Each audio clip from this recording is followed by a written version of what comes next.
Here's a kind of quick rundown on the system. It's pretty simple, honestly. A lot of them are alike, just this is kind of the not unusual but different part. So with this, I mount the regulator to the engine cover bracket right there. It's just easy to be drop in. I make new lines because 99% of the time the factory lines, unless they've already been replaced, are dry rotted.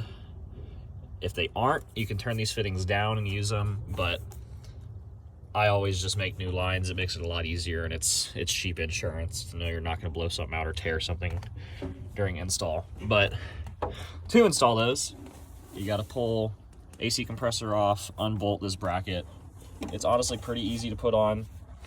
Once that bracket's unbolted, you can pull your old steel hoses out, slide the new rubber ones in, and this hose right here, if you move this EBPV tube right here, you can easily access that hose to install the new one.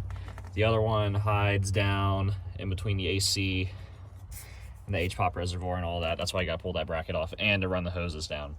But that being said and done, that whole process is probably about an hour, 2 hours to install. That down there, let's see if I can get the phone in there. That is the old block, and you can probably see why I don't like using it, because it's held up with zip ties. The other one I like a lot better because it's bolted down. It's a lot more secure. That's just tied in for power. It's grounded to the frame, and for power it's tied in the fuel bowl circuit. And then down on the frame, got it mounted on the outside.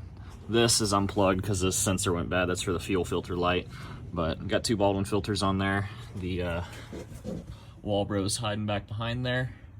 As you can see, 3/8 line. I have mine still tied into the selector valve right there. So I ran all new 3/8 lines and everything because this truck's gonna be making about 500 horsepower with the new motor. So it needs all the fuel flow it can get. But overall, it's a pretty simple system.